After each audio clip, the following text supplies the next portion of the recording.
in PG and Quantum Sleep. For a limited time, buy 2 bottles and get the third one free.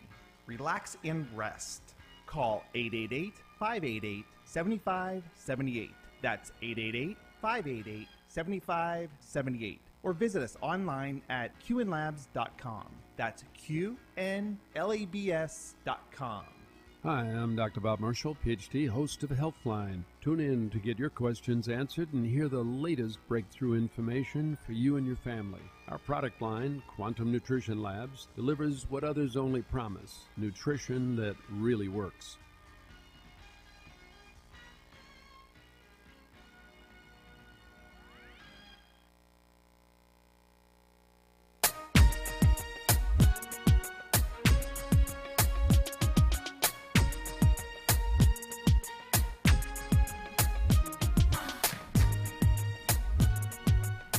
Greetings. This is Empire Talks Back. Oh, we got a clone.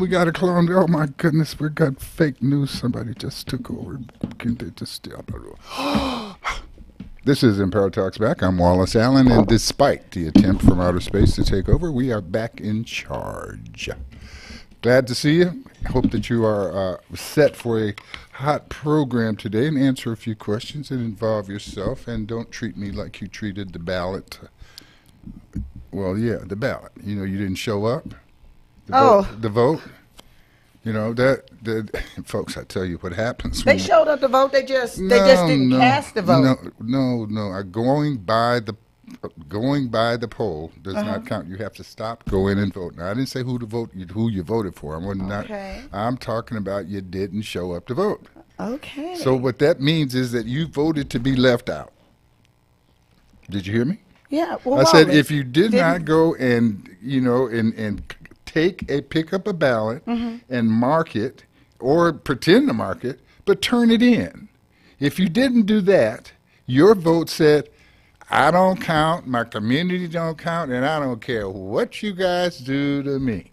You don't even have to kiss my foot. Okay. Okay, so that person, that's their vote if they didn't vote. And, well, here's the deal. I'm a politician. Let's say I'm a politician. Let's say I'm a legislator.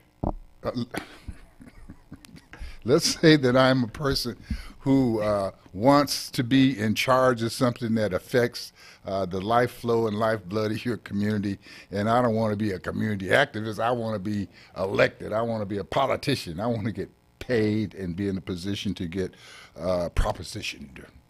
Not all of them are doing that, you know, but proposition isn't always bad. I've got some propositions that I have for some politicians. As a matter of fact, I have some demands, but I don't have a team that, you know, could back that up, you know. But if they ask me, I'll tell you right now, if the magic genie showed up at the front door right now and interrupted the show and said, Wallace, what do you want?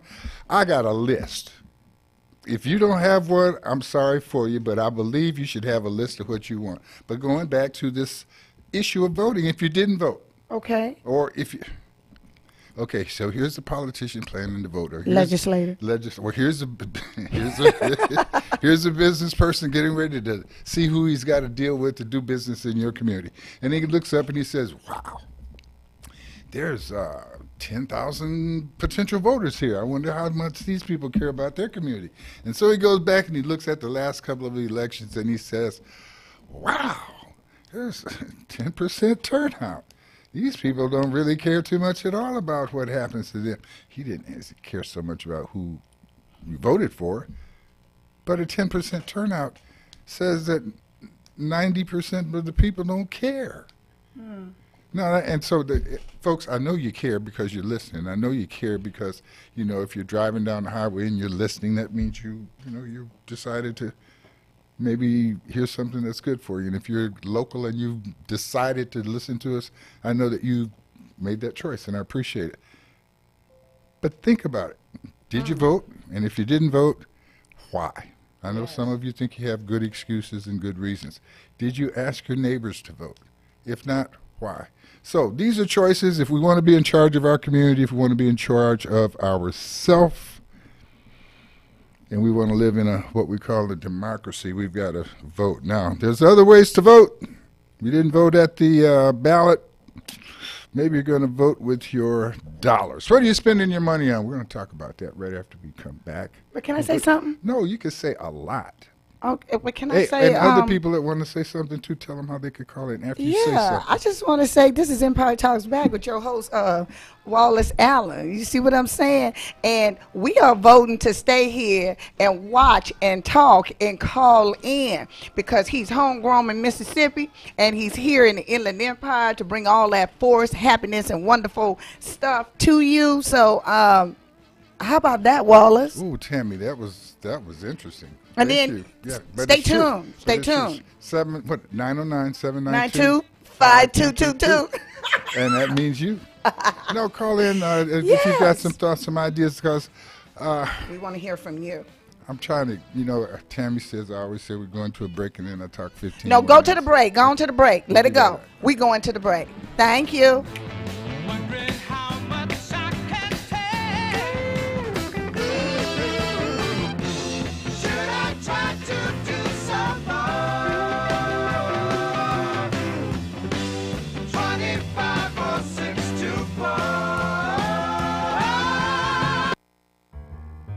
Publish your legal notice in West Side Story newspaper.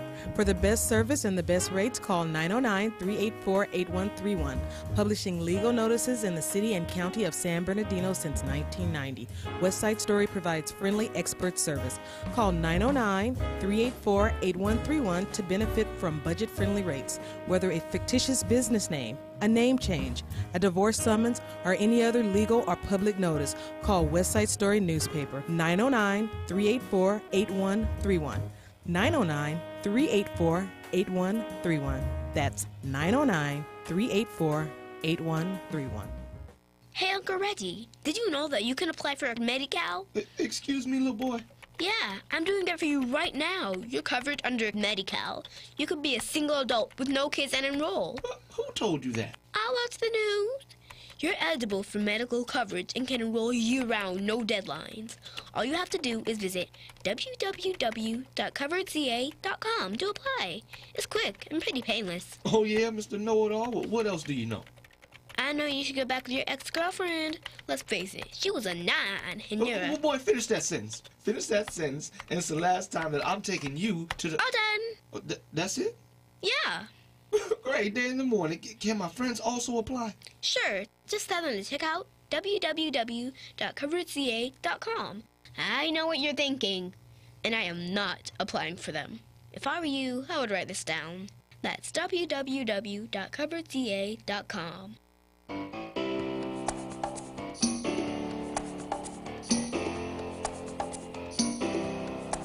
See you driving round town with the girl I love, and I like forget you. I guess the change. You got to wake up and get woke. And being woke is pretty easy. Well, being awoken is pretty easy in our country right now, because if you go to sleep, somebody's going to shake you and say, whoa, oh my goodness, did you hear what he just said? Wake up. But that's why they say stay woke. Stay woke. Don't ever go to sleep. So. Well, no. You get your rest, but you have to stay alert. Woke is alert speak. Oh. It's not anything to do with the condition of your eyes being, on rest or unrest mode. You need to be woke. Try to control your dreams. What?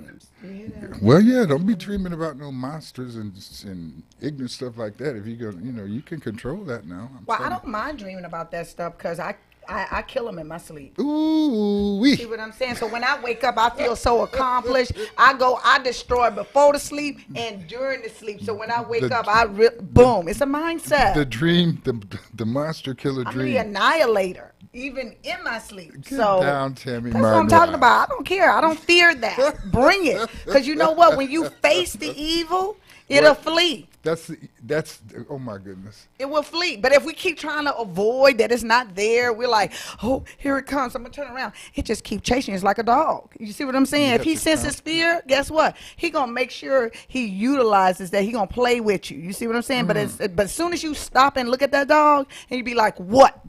And then the dog be like, let me rethink this because I'm sensing something different. And so, see, it's called being the annihilator. And if you think it, you are, and then you will do. So I'll kill him in my sleep, kill him when I'm awake. So, boom, mindset, boo. Okay. Now, let me ask you, an active person, an activist, a person that I know loves the children and works with children that are not your children because for some reason you feel that the children's activities are going to affect you whether you raised them or not. So, based on that, Tammy, we see a lot of young children who have just gone through some extreme trauma. Yes. Separated from their parents, miles, thousands of miles, now told maybe we'll get those kids back to their parents or not. As a citizen, as a person who, so how do you respond to that?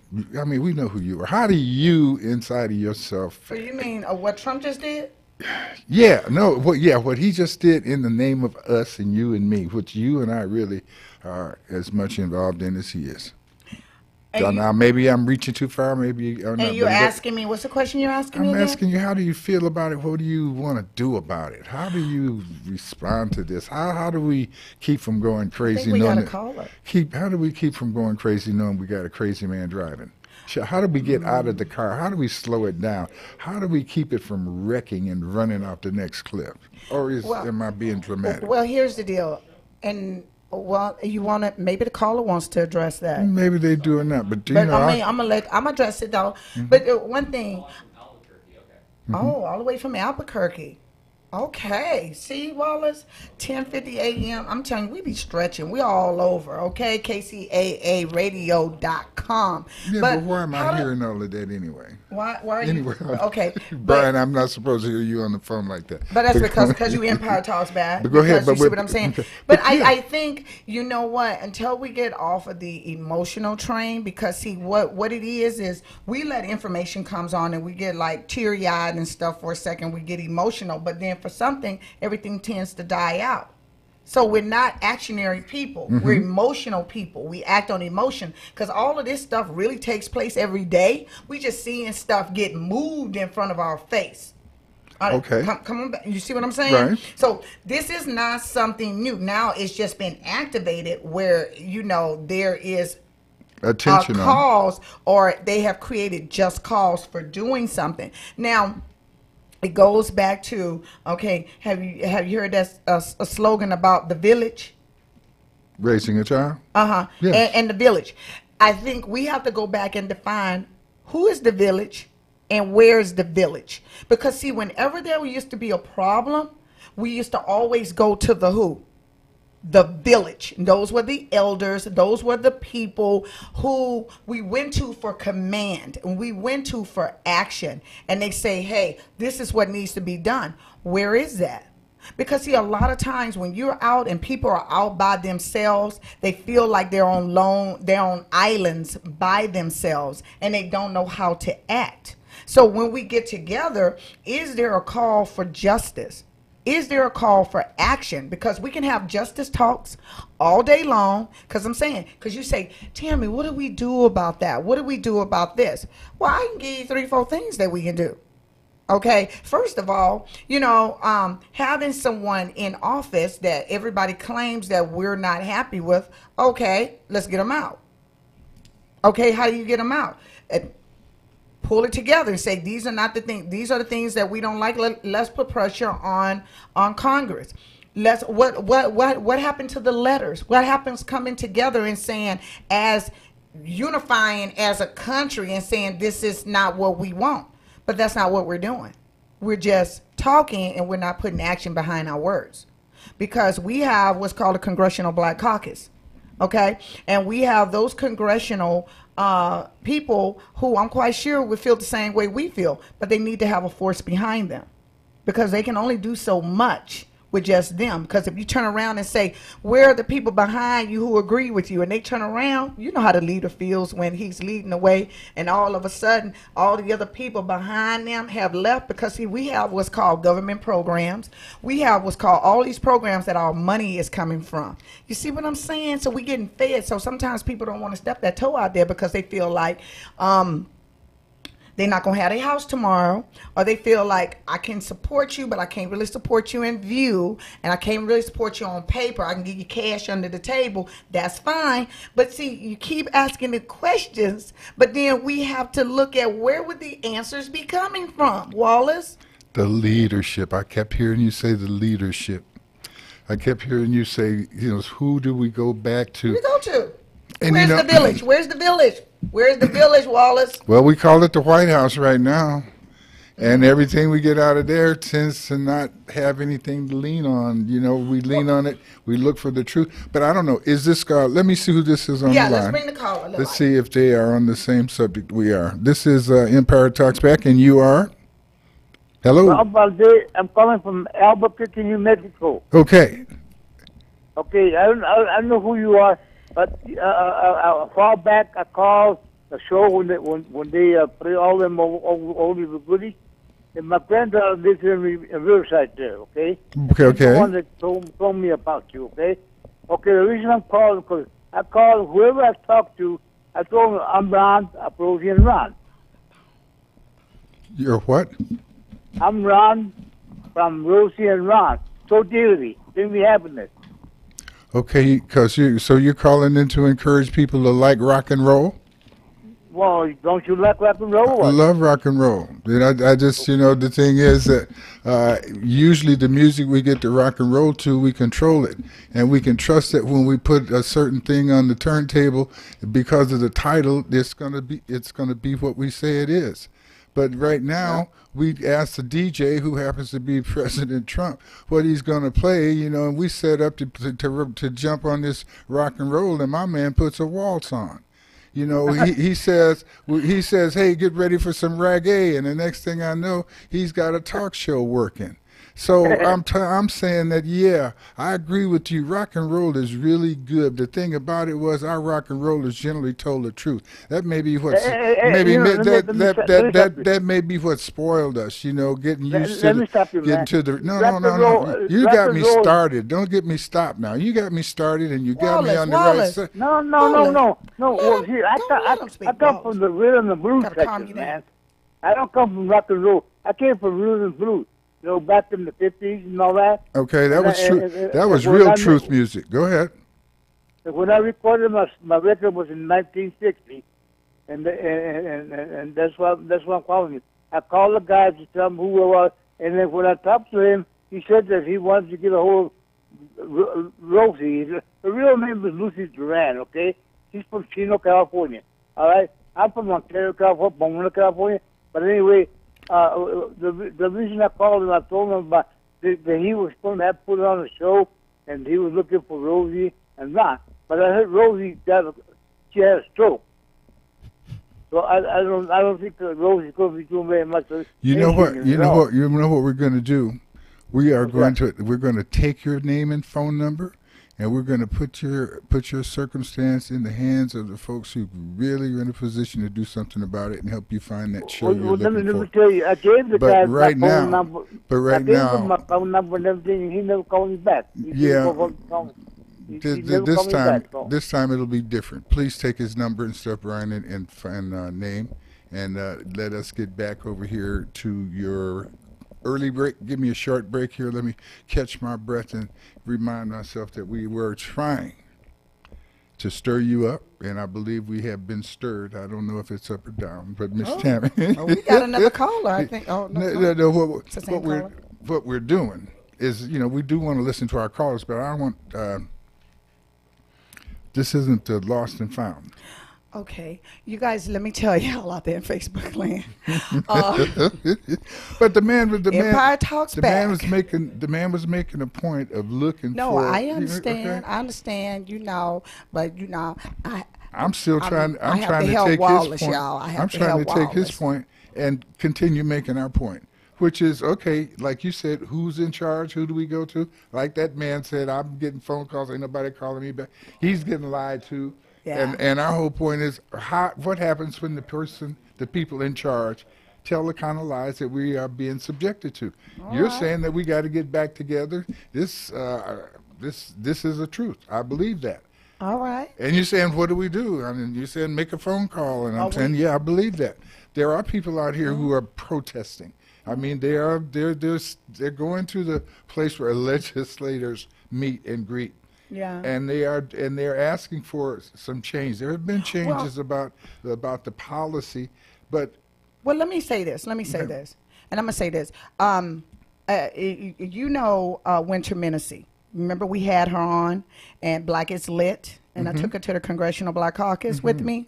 Well, see, one thing what that young lady did within a 6 months period of time is that she galvanized a group nationwide of the kids to walk out of high school, for gun control, and see. And she's 16 years old, and I'm thinking we can learn something from the youth, because if the congressional units, and it doesn't even have to just be them, congressional units, if they get someone to stand up and say, if this was done on a teen level, okay, why can't we do this on an adult level? You understand? Because if you say this is the day that we're going to make the decision that we're either going to walk out or we're going to stand up, and we pub that for a month, and it's all for the decisions that have been made, why can't that be done? But see, it's not being activated like that. But you take someone young to do it. They even do the Women's March like that. So they do the Women's March. So that's part of our answer is that what actions are we taking? Yes. What real investment are we making beyond the emotional? Yeah. But the emotional hit is a big hit. It means a lot. It does make you. But it's temporary. Emotions are very temporary. I can feel happy today about you. I can like you today. Tomorrow, maybe I got some different feelings. It's all temporary. It's kind of like the ignition on your car. It's a temporary. But once it hits, I hope it ain't temporary. That sucker better come on every day. No. I mean, that better not be temporary. Then I'm going to have a problem with the dealership. It doesn't last long. Temporary doesn't, temporary says it's a bam, it's a short burst. Yes. And that's what your emotions should be. Are we going to break? You said go to break. Y'all know I have to, I be watching Wallace. I got to take care of him, because we cannot replace Wallace. So give Wallace a break. We're going to take a short break, and when we come back, we're going to introduce Dr. April Clay. She's going to come in and continue this conversation about your lack of mental strength, your mental illness, how you cray-cray, and what we as community members owe to each other in terms of being and I'm gonna talk about soul food. Being empathetic, sympathetic in some cases, and aware of what we put in our body, what it does to us, and what some people in the community are doing to juice it up, to make how about just eat real food? Well, eating real food, but it's not the food that their meeting is about. The food is an excuse to get together, have fellowship, and bond and create some kind of. I'm gonna take you on out, Wallace. Be careful how you say that. No, Wallace like that. That minister. You did say that you are the annihilator.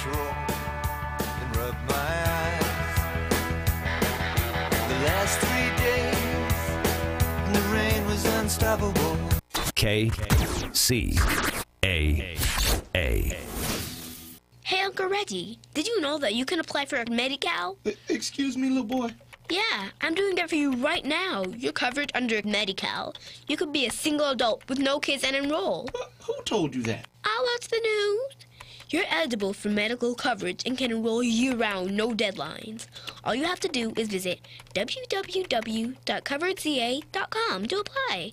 It's quick and pretty painless. Oh, yeah, Mr. Know-It-All? Well, what else do you know? I know you should go back with your ex-girlfriend. Let's face it, she was a 9, and you're a... Oh, boy, finish that sentence. Finish that sentence, and it's the last time that I'm taking you to the... All done. Oh, that's it? Yeah. Great, day in the morning. Can my friends also apply? Sure. Just tell them to check out www.coveredca.com. I know what you're thinking, and I am not applying for them. If I were you, I would write this down. That's www.coveredca.com. Publish your legal notice in West Side Story newspaper. For the best service and the best rates, call 909-384-8131. Publishing legal notices in the city and county of San Bernardino since 1990. West Side Story provides friendly expert service. Call 909-384-8131 to benefit from budget-friendly rates. Whether a fictitious business name, a name change, a divorce summons, or any other legal or public notice, call Westside Story Newspaper 909-384-8131. 909-384-8131. That's 909-384-8131. KCAA.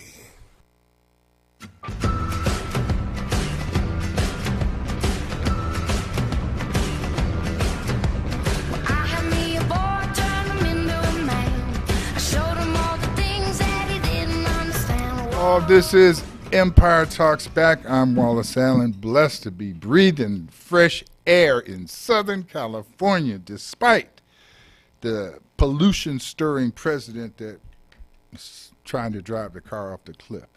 And I'm saying that we as passengers are very responsible for having allowed this. I'm not going to say he's a rent-a-driver. And we have some responsibilities in dealing with that. Tammy's got some good news she wants to spread and talk to us about in terms of our community group, one in particular that is doing a soul food dinner on occasion, and we're arguing as to whether it's the food or the mood that is most important in that gathering. And I think you can't lose with either one of those. And we've been joined by Dr. April Clay. Now, we're going to get a chance to hear about all of the things that you do and why you do them, but I'll tell you right away, she has to do with mental stuff. She's what's your title? So I'm a licensed marriage and family therapist. My doctorate's actually in education. I do research in our community on the state of education, just how our kids are doing. Okay. Mm-hmm. All right. And does that count about old folks, parents and stuff, how that part of the community is doing too? It does. Okay, because we're still students, right? Mm-hmm. Okay. And Tammy, we're going to allow. Take a call. Okay, and let's see, who do we have on the lines? Probably Dr. Wright. It could be. It could be the president. Yes. You know, I mean, you ready? I've let him know that I want to talk to him. Hello, who's on the line there? This is Dr. Wright. Oh, Dr. Letitia Wright. Yeah. How you doing, ma'am? I am well. Just wanted to say hello. Love the job you guys are doing, and you guys are, always on my mind. And Okay. That's enough of that stuff. We know better. You're a busy lady. You got all kind of things going on, and we did get your little Facebook message about, what do we do when we've got a president that's lying to us all the time? I don't know if that was exactly your response, but you said something about economics, that it's all about economics, and you pointed out the spending power of African Americans and the spending power of the Latino community, and that's really good. How can we use that spending power? I think we need to really go back to old-fashioned, spending dollar boycotts. I think that we don't use our spending power the way we should. And that's really the bottom line, is that everything that he's doing is about dollars. Moving the children around is about dollars. Some of these centers are making millions of dollars for their friends. These people that are getting children are making millions of dollars. And we all know that, California, Texas, Arizona, we have really horrible sex trafficking, children trafficking problems. And these kids that are disappearing and they don't know where they are, let's be real. We know that there's a lot of money made off of sex trafficking. One sex trafficked person or child can make that person who's trafficking them $500,000. So it's all about money. So almost with every community issue or activity, we are going to talk about a problem, and then we're going to start getting over to some level of solution. And when we get into the yard of solution, we're going to find that the money tends to be the thing that constantly shows up as a potential solution based on the fact of how we don't use it. So yeah, I mean, the economy. I think you're okay. We'll include that in the formula here as we go forward, because money, we've had the power to consume, and at some point we need to be able to. I suppose if I sat down and asked most people, if you had $1 billion, how would you spend it? Almost everybody'd have an answer. Yeah, then we have an answer. But if I said if you're going to get $1 billion to help develop your community, what's the plan? Right. What's the plan to develop? How do we create something there where we there's go. money coming into the community? How do you create something that we can employ our kids so we're not mad that our kids are out there unemployed? So that's a deeper question. Yeah, that's a deeper question. See, we don't have to worry about unemployment of black children being so high. If our businesses are so prosperous, we can employ our own kids. Boy, we don't have to worry about it. If unemployed black children are a problem in the neighborhood of blacks, that means it's a problem in the community of whites, right? I mean, everybody. Well, it's not a problem in the community of whites because they can incarcerate them, put them in jail, and make money off of them. Well, so it's that's, not a problem for the white community. Well, it's opportunity for the white community because they get to put them in jail and make money off of them. I hope that what you've said, I hope that what you just said makes every white person listening very uncomfortable, because I would hope that they would not want to be classified with that attitude of white, the way we know it, as we call it, this conservative, this hate thing of, but as individuals, they say, wait a minute, that ain't how I feel. I don't want. I don't want to.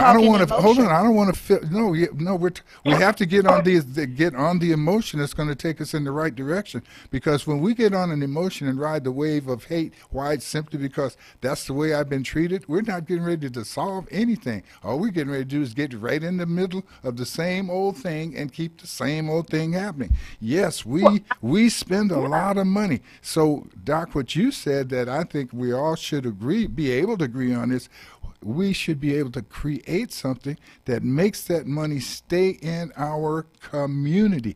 Turn our neighborhoods into communities. A community lives within itself, and should have a way to perpetuate itself. Okay, so please, go ahead. I think we're on to a good topic. I love the inclusion of economics, because when we're not aware of our spending, we're not aware of what we're consuming either. And so it's important to consider. I also think that our social media, though we don't see ourselves as consumers, we're buying and we're ascribing to these ideas that other people get to choose whether or not we're liked. Other people get to choose whether or not we're popular, whether or not we're happy, really. And then we have our lives in little snapshots. We're putting ourselves in little cameos, little snapshots of who we are, and that's not who we are.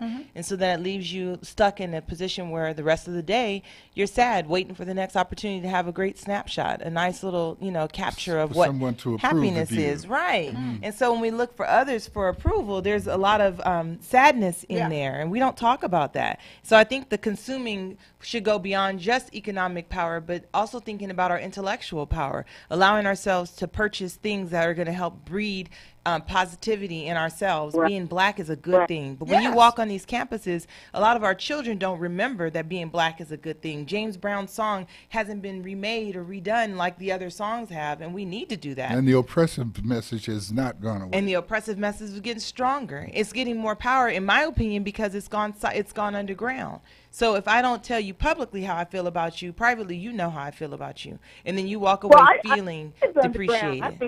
I don't think it's underground at all. I think it's straight in our faces. I think it's very, very upfront. I think people are very comfortable saying, no, I don't want you here. You don't belong here, even though your credentials say you absolutely do belong here. I think they're very, I don't think it's underground. I think it's straight in your face, even in the face of all the evidence that you're supposed to be here. The challenge is that now they're being outed. I mean, we're seeing on social media every day this doctor being blocked from going. So I would agree with you that the pendulum has swung backwards towards us again, where it's more blatant. But in California, unlike some other states, in California it had gone underground, and there was a strong presence of microaggression. The presence of microaggression has gone back to macro in a lot of spaces, but still in the classrooms, it's still very micro. You can't always name what the teacher did when she or he didn't acknowledge you when you rose your hand and you sat there for 10 minutes, or when they catch you off guard is the only time that they call your name, or the moment you walk in they're suspending you when you actually haven't done anything. Those microaggressions, I think, have a lot of power, and they weigh a lot, and they create PTSD. They create illness inside our bodies, and we never talk about it. So I think the microaggressions are being met with macroaggression. We are seeing the blatant racism come back, but in California, it's a comeback. In California, it's returning because at one point, it was really far more underground than it was overt. But I think we can thank this new, not just the presidency, but this new culture that we're living in, because his idiot self doesn't have enough intelligence to create that kind of power. But we as consumers are allowing him to have the microphone long enough to gain momentum. And understanding, again, that it's like walking through the jungle and you hear the lions roar, and we find that we know where this danger is. What do we do about it? Because it's not possible for us to quickly get rid of, and should we be concerned about getting rid of the lion, or should we be able to recreate our direction based on the fact that, whoop, there's a lion over there. There is a racist situation in our school system. There is a situation in our economy where we spend our money doesn't send it back to us. Should we send the solution, or depend that the solution is going to come from the issuer of the problem? Or should we come up with our own solution now that we know that there's a lion in the jungle, that there is that racism in my school, that my economic growth of my community is not going to come from the kindness of other people? Slow down, because you got to let us address the issue. Well, no, but you're throwing 30 out. Let's deal with one. I just have one question for the doctor. I would love for her to address how we as parents can give our children stamina in the classroom. We know that mental illness is strong. We can't be there every second. What can we do? Because I would like to address that too. I think our babies need to have an opportunity to be vocal again, because you are oppressed when you do speak up. So I think kids, especially kids with disability, kids who are dealing with anxiety, kids just being in the school today creates a lot of stress on our babies, and they're not able to articulate what it is. They don't know that they're having a panic attack when you're 6 years old and your heart starts racing because the teacher keeps coming over towards your desk and you don't know what's going on. They don't realize that. So I think if we're able to give them the liberty of being able to speak to their concerns without retaliation, and I think it has to start with us as parents, as community members. Who do they get to speak to? I think it needs to start with us as trusted key individuals, because if they do it in the classroom, they'll pay for it the rest of the year. My point. And I don't think that that's a wise move for us as parents to let them walk into that situation, because like you said, those are lions waiting to pounce. And let me say this, because I am in the classroom, and a lot of times, when we're talking about the kid being able to speak, now I see so many different things where they're not even wanting to acknowledge their race. It's true. And and to just think of something with black on it, with something else, it's not even appealing to them. And so I see that there's even this reflection, this negative reflection of themselves, because, if I ask who's going to come in and get involved in this BSU, and I'm talking to black kids,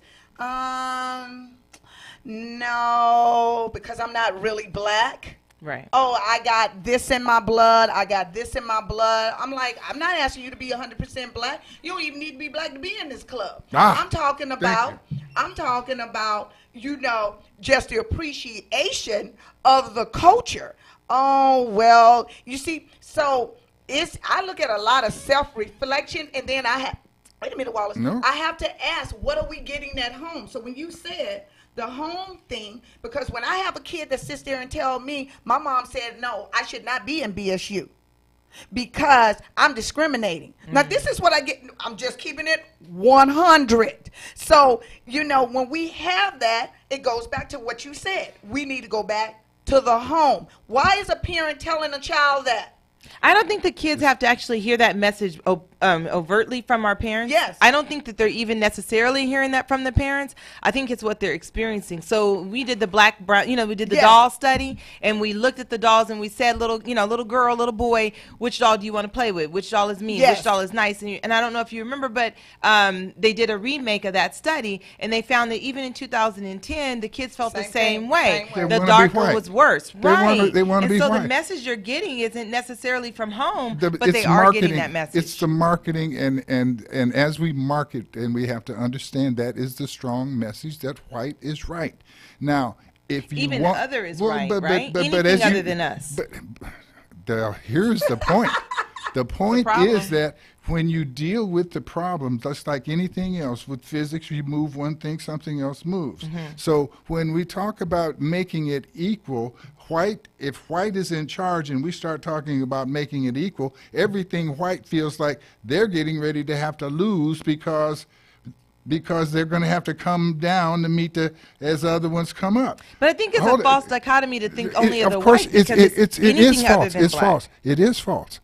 The thing, though, is that we're dealing with a manipulation, and we have to realize it's a manipulation. When I decide and we decide that we want to raise up the opportunity of black, we have to do it in a way that does not fearmonger white. Yeah. It has nothing to do with where white people are. White people are not the ones that make black people decide that they don't want to be black. But they do to some extent. California, though, in our schools today, it's not white and black. In our schools today, it's brown and black. It's all other. It's everything else but us, White and everything shading backwards. Now, if you were in Mississippi in 1952, you were either white or not. Right. If you were white, you could go to the front door. If you were not, you went to the back. There was no confusion. But our babies don't experience that today. Well, no, they didn't. But at the same time, what we're doing is looking at the sliding scale of racism, and it describes itself in the economics, and we can get caught up in the little streams and tributaries of that, or we can come back to the real now deal. Now we're looking at the economic level. Like, now it's white. Who's the next strongest? Who's the next No, we're not. No, we're not. Because I'm not saying we're not, but I'm saying that's how we're judged now on the economic standard of money power. We have no money power if all we do with it is spend it. That's what I'm saying. We have no emotional power to become energy and activism if all we do is spend it.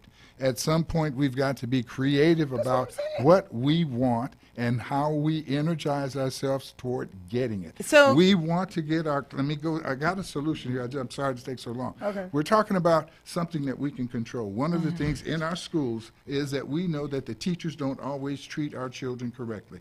And we also, unfortunately, have a cadre of mothers and fathers who are not working regular jobs, regular hours, unfortunate in some cases, fortunate in others.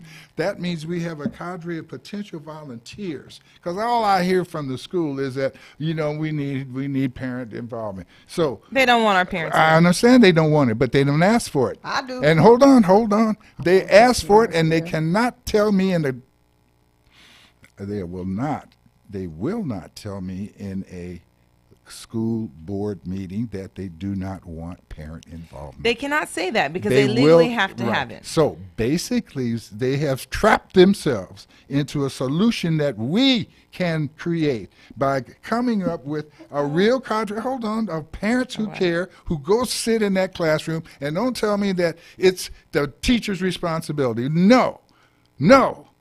These are our kids, and whether they're my bloodline or not, these are the kids who are going to affect my future. Agreed. And I need to be affecting theirs now. I need to get up off the dime, stop talking that wacky whack about what other people are doing, get off your behind, go to that classroom, and do it as an organized group. Don't call me to the damn school board meeting once every 6 months to stand up. And sign something. Okay? Let's get those unemployed and come to the businesses. If y'all need to eat after the meeting, come to the businesses. Tell us what you're doing. Demand that if you want our business, you need to help what we're doing. And let us feed you after that. Let us help get your bus tokens. Let us help get you to where we can actually take charge of this. Put a cage around the lion. Right. So let me first, let's expose the lion. Breathe while Let's expose breathe. the Let me lion. pull the But mic back. I like Breathe that for a you second. I like that you breathe for a second, because I think it's important that we do put our oxygen mask back on. You know, Yeah. you get on an airplane, they tell you if the cabin loses pressure. First, we need you to put the mask on yourself. Yeah, before and you then you help the person next to you. That includes your children. That includes an elderly person, right? That's right. That's all of us on that plane. We're all better if I'm an as elderly individuals person. You help me first. our senior. You put the mask on yourself first. So for me, I feel like we really need to learn to put the mask back on, right? We need to Oxygenize. figure out how to put that oxygen mask back on so that we don't let ourselves be taken out the game, because we are being taken out the game. Black women, our illnesses are starting to mirror that of what used to be more common for white men. We are having to run the household and battle oppression and battle depression and battle anxiety and battle all sorts of stuff, and we're not stopping long enough to And you even don't have a good acknowledge old it. boys club to lean on. And we damn sure don't have that to get our access to the door. But we do, but we haven't made it, and we haven't started meeting. And this is what I'm saying. We have the capability of capturing this $1 trillion that we give away every. Matter of fact, we beg for people to come take our money. We don't even wait. We'll pay in advance. We'll pay in advance. Oh yeah. Oh. We won't pay each other in advance. Oh, okay. But yeah. So we'll I do think a that we layaway. are We'll do a utilized layaway. as consumers, right? When Yes. it comes to something for Black people, if they use that as an excuse to create the newest material, oh, now we have a new curriculum, it's going to help Black students. Now they're marketing, they're selling it. Who made that curriculum? Who developed that curriculum? Who was it made by? We have to stop allowing other people to decide what our help and healing should come from. We have to write those books. We have to be the ones that not just do the research. We need to be the institution that develops the research, whether or not it's acceptable to conduct the research. We And have to need write our be own the- IRBs. And we need to be the publishing company. And We have need to be the capture publishing the royalties, company, and so have we to can tell stop- the narrative. Yes. So, because the truth doesn't come from somebody else. You ever got into a fight? Y'all were little at one point. Got into a fight. You know you whooped their tail. They go down the street and they tell somebody else with the black eye and the bruises that they beat you up. If you let somebody else tell the story about your activity, your narrative, it's never going to reflect you in a positive way. So we have to stop allowing other people to decide who we are and how we got to where we are. And I think it's time. It's a timely dialogue. And it's a marketing move. It's not one where somebody's going to sit down and say, okay, we won't. Okay, it's your turn. I'll leave it alone. No, Right. It's not going to happen. So if indeed our story is that important, then we just need to write it. I agree. So And you're we- talking about food and mood. I want to go back to that because it's important. Oh. Because our food does help or hurt our ability to fight that fight. It's real. Tammy has a story. Tell us about. What story you want me to tell? No, you're talking about the community. She gave you a perfect lead. Oh, great. Well, first of all, I wanted to talk about Acoma. Next Friday coming up. We're in a coma. Please. Oh, yes, I was a food coma. That You was a need good to one. come out. You That need to was a come good out one. next Friday. I think that's June the 30th. It's at Acoma Unity Center. It's at Sherrill Park. But the reason you need to come out this time is because Miss Shirley Sherrills who is the daughter of Ann Sherrills, will be there. Nice. So you have to come because you're gonna get you're gonna get fed.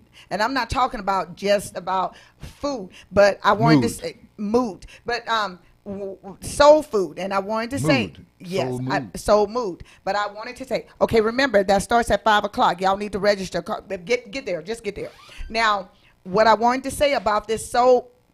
No, go. Okay, what I wanted to say about soul food, because we keep saying soul like, ooh, it's so good for the soul. Soul meaning the sun, and the food that comes from the sun is basically our vegetables and our fruit, the soul food. That was the meaning of soul food, but we've twisted this meaning up to mean that soul food is now turned into plantation food that, it was there for our survival because that wasn't the original food of African Americans. And now, and it's killing us.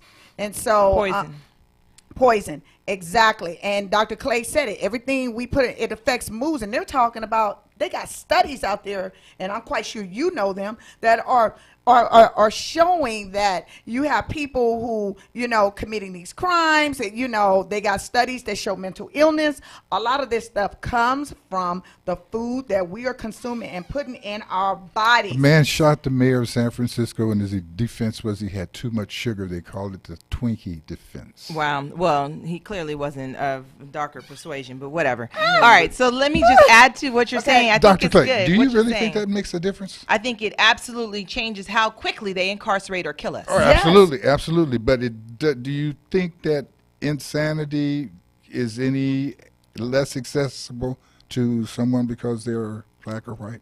Oh, no. Mental Okay, illness that's all I'm is, just no, saying. mental illness has no race or discrimination. No. But wait. Let me also say, though, that we are more subject to situations that intensify our ability to either cope or suffer from mental illness. And we That's can the use some of our reality. statistics So to check this prove out. that, You and I asked believe a you. question. You said, when we talked prior, you said, well, what about living in a world where your president, right, your governing official constantly lies to you? What happens when a person, let's say a child, is being reared by a parent who puts him in a double bind, which is a mental health term that they use when they research psychosis, and they looked at schizophrenia. Schizophrenia was more common in children who had a parent who lied to them. I love you, I hate you. They put them in a double bind, lose-lose situation. When you're in that situation, it does create a perfect setup for your mental state to be off. Period. So when you think about blacks in America, you have to live you have to straight up live in opposition, because in order for me to wake up in this dark skin in America with thick hips and thick lips and walk out the door and think I'm beautiful, I have to counter in my mind what I'm being told beauty really is. So it creates a situation where I have to fight back. And if I don't have the intellectual fortitude to know better than to think that they can define who I really am and what beauty should be, if I think paisley and pale is supposed to be beautiful, I'll never achieve that. If I think that my husband, my children long for something that looks different than me, I'll never be happy. So I have to fight that narrative so I don't end up in the double bind and find myself with some mental health issues. Well, see, you've already got a vote that tells you you're a winner. You have to. Well, and if we don't invest it, if we don't deposit that in our babies, they won't have it to fight back that narrative that's being told to them. One of the things that I want to point out is that the crazy lying society that blacks have been exposed to for 400 years, okay, is now being demonstrated to another society that hasn't had it so overtly and blatantly done to them. So now we as blacks have a large group of whites who are experiencing the same type of. I still feel like we need to remember to put the oxygen mask on ourselves. No, but I'm saying this. We love our neighbors, but we got to put the mask on. What I'm saying is this, that the fact that everybody who is being deprived does not acknowledge that deprivation in a way that says, okay, there's a way for us to solve it, let's get together. There are some who, no matter what, are going to emotionally be and actually earn a position of depravity, because that is what they've been sucked into. It's the matrix, yeah. Right. Okay, and so with that, as you convince and make your move, you will find, just as with the civil rights movement, there are so many. I mean, I can say that there were white people. You can say that there were black folks who were fasting for white. I don't care how, but their skin color did not prevent them from seeing justice and seeking justice with black folks in the civil rights movement. And that there are people now who understand that there's as much of a class disarray as there is a racial one. And as we move forward toward equality, little groups of people who feel depraved need to seek inside themselves the power that they have and do something, create something that gives them that same element of fierce strength that you describe when you say, I will feed myself the truth in order for me to survive and grow. And that's what you as an individual, and that's what we as a society, and that's what we're encouraging people to help us show up and get mood food on next Friday at Acoma. At Acoma. It's Yes, at the Ann Sherrills Park, and don't make me, it's at 1367 North California Street, San Bernardino, Corner California. California and Baseline. Well, thank you for allowing me to join you. I look We'd forward love to to coming invite you back. to come back. Please. Look forward to coming Absolutely. back so we can actually talk about how to put that mask on. No, she need to come back next Sunday. Absolutely. I'll be out of town. But I would love to come back in July. Talk about how to put that oxygen mask on. Yes, okay. We can call do in it too. Okay. Just like that. This is Empire Talks Back. I'm Wallace Allen. Blessed to be alive and breathing, and so glad to have Miss Tammy Martin-Rouse and Dr. April Clay join us this morning. Dr. Letitia Wright, thank you much, ma'am. We'll see all of you guys next week under two circumstances. One, the good Lord's willing, the creek don't rise. God bless you. Bye. Bye-bye. Thank you.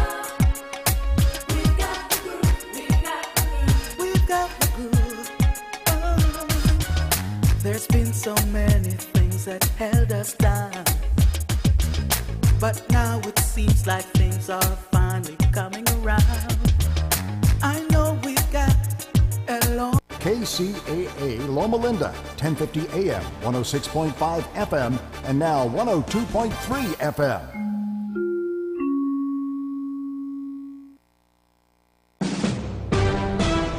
NBC News Radio, I'm John Jeffries. President Trump says the country will be overrun without tough immigration laws. You would have, you're right, the word is overrun. We will have millions and millions of people pouring through our country with all of the problems that would cause, with crime and schools. Speaking in Las Vegas yesterday at the GOP convention, Trump again promised that the border wall will be built and noted that progress has been made on that front. The Department of Homeland Security says more than 500 children taken at the U.S.-Mexico border have been reunited with their families. Another 16 children are set to rejoin their parents over the next few hours. More than 2,000 children have been separated from their parents or family members at the border under the policy. A car crash couldn't stop one pizza from being delivered after a pizza delivery guy got into a minor wreck in Henrietta, New York yesterday. Members of the fire district took it upon themselves to complete his delivery. John Jeffries, NBC News Radio. After blowing a 5-run lead and losing 14-10 on Friday, the Mariners jump out to a 7-run lead, but this time they hold on. They go on to beat the Red Sox 7-2 at Fenway. Mike Lee quiets things down with 8 scoreless. Seattle manager Scott Service. Just baseball IQ, it's right off the chart. A guy that I love giving him the ball. That ends Seattle's 5-game slide. The Rays shut out the Yankees 4-0. Carlos Correa's walk-off single in the 12 gives the Astros a 4-3 win over the Royals. Trevor Bauer strikes out 11 through 6+. In Cleveland's 4-1 win over Detroit. Blue Jays beat the Angels 4-1. Dodgers dump the Mets 8-3. Matt Kemp with a pinch hit grand slam. Clayton Kershaw returns from the DL. He gives up 2 runs through 3. Giants over the Padres 5-3. Yadier Molina homers twice in the Cards' 3-2 win over the Brewers. Reds wallop the Cubs 11-2. Mark Trumbo with a grand slam and Baltimore's 7-5 win over Atlanta. World Cup, England plays Panama, Japan faces Senegal, and Poland meets Colombia. That's sports. Joel Sturt, NBC News Radio. Life insurance is one of those subjects that many people want to change the subject rather than admit they probably don't have enough. That's why State Farm agent Joe Amlani in Redlands focuses on how the benefits of life insurance actually live on by asking people to think life insurance can live on for your family. Call State Farm agent Joe Amlani in Redlands at 909-894-4619 and put the life back into life insurance. This is Dick from Carpet Masters. Carpet Masters has been serving the Inland Empire for over 60 years. We are locally owned and operated by the Stevens family. We not only clean carpet and furniture, we clean many loose rugs, including Oriental rugs. Oriental rugs are cleaned in our modern facility where the fringes are cleaned by hand, then hung in our modern facility to dry. We do not use steam cleaning to clean your fine furniture. Furniture is cleaned by hand using the same absorption cleaning used in the White House. Some furniture we bring into our plant to clean properly. We normally use 2 men on each cleaning job using the extraction method. There is nothing that will clean carpet better for our customers.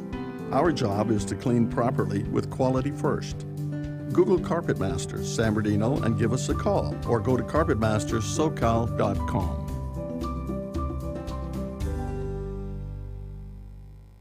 Whether you swing a hickory shaft Massey Niblick or the latest titanium hybrid, golf is your game, and the Boy Scouts need you. To be specific, the California Inland Empire Council of the Boy Scouts of America need your help in joining them for their 10th annual Golf Classic at Los Sureños Golf Club in Chino Hills on Friday, August 10th. A continental breakfast and a lunch are included, and we tee off at 7:45 a.m. Proceeds will help to offer young people responsible fun and adventure. Now, here's a new concept: digital network advertising, where businesses display your ad inside their building. If a picture's worth 1,000 words, your company is going to thrive with digital network advertising. Choose your marketing sites or jump on the DNA system and advertise with all participants. Your business ad or logo is rotated multiple times an hour inside local businesses where people will discover your company. Digital network advertising, DNA, a novel way to be seen and remembered. Digital network advertising with networks in Redlands and Yucaipa.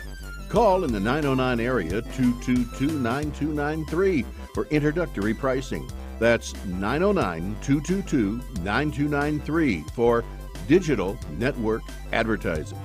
One last time, digital network advertising, 93.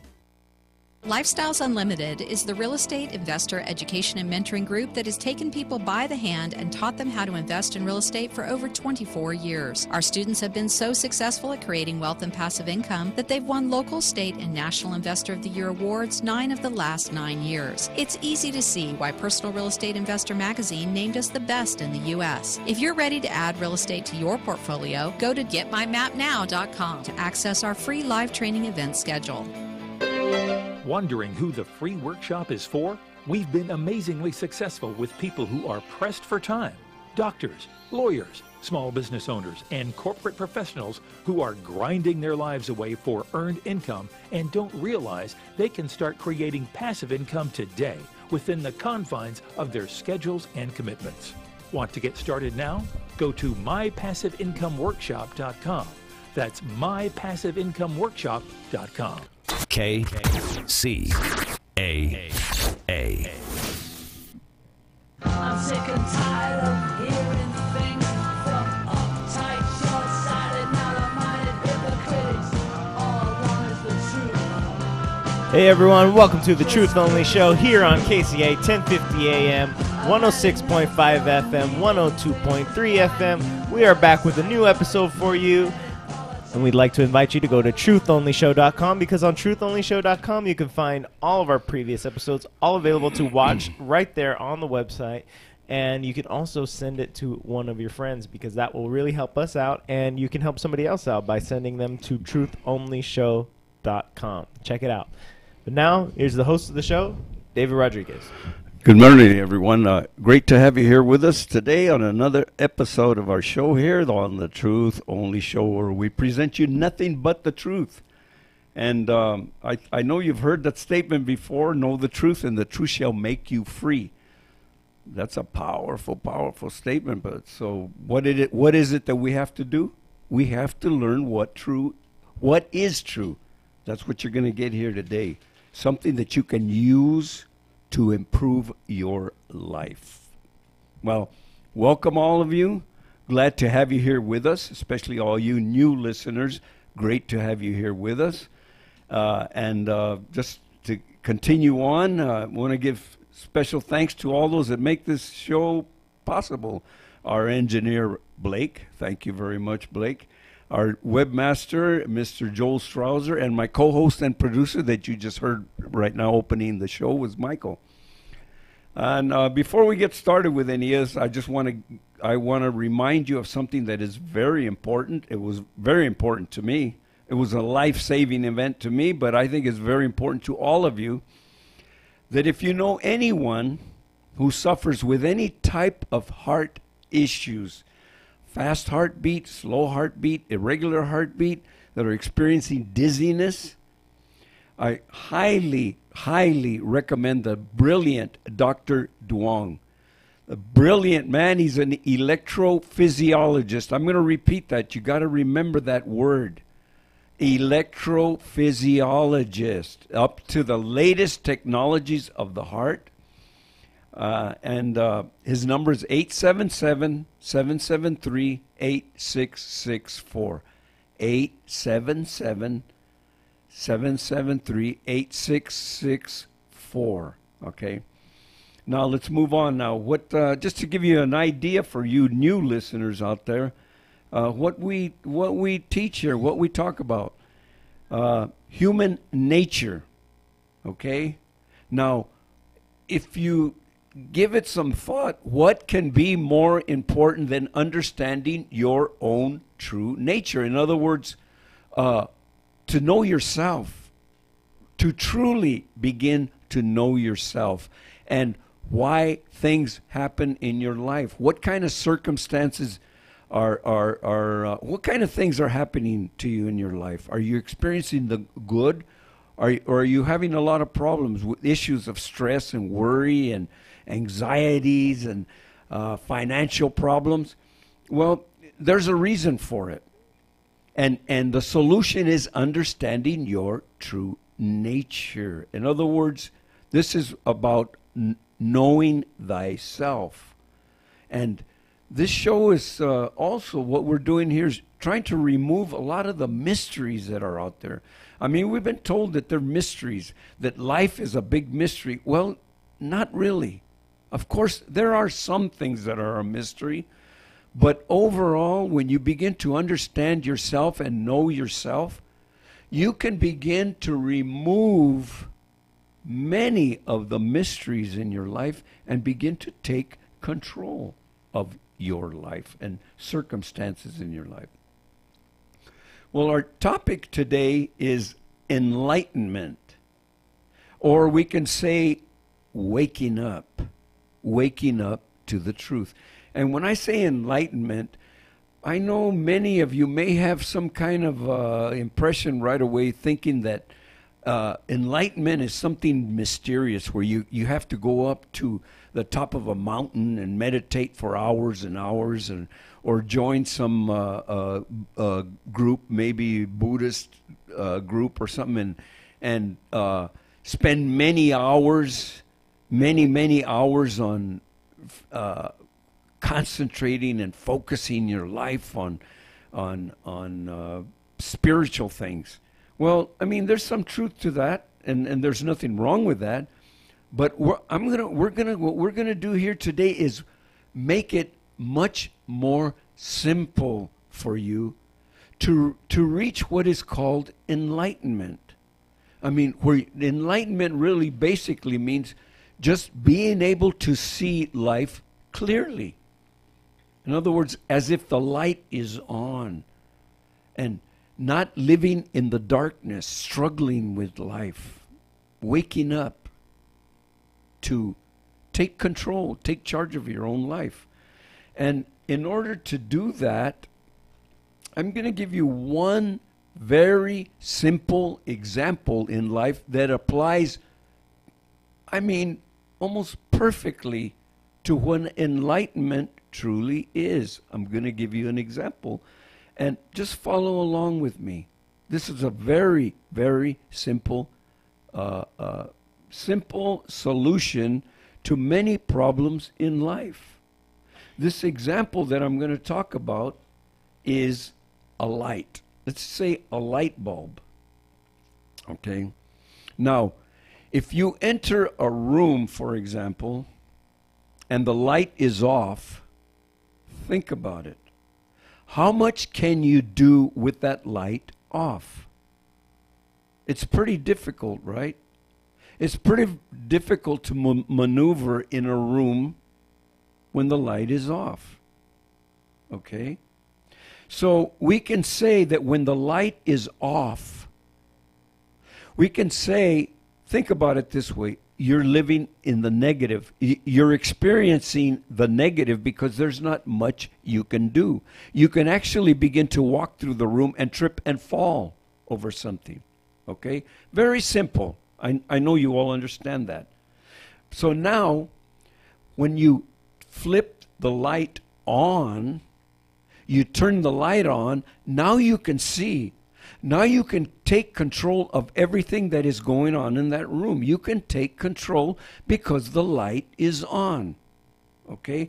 So we went from the negative experience when the light was off, which was the negative. Okay? Now when you flip the light on, we can call that the positive, the affirmative. Because now you can see what's going on. Now you can do whatever you choose to do. You can take control of that the circumstances in that room. Very simple concept.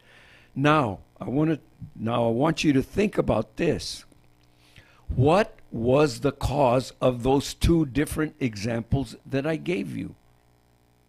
The cause was the light. When the light is on, it is the cause for the positive going on. When the light is turned on, that creates the positive experiences. Okay?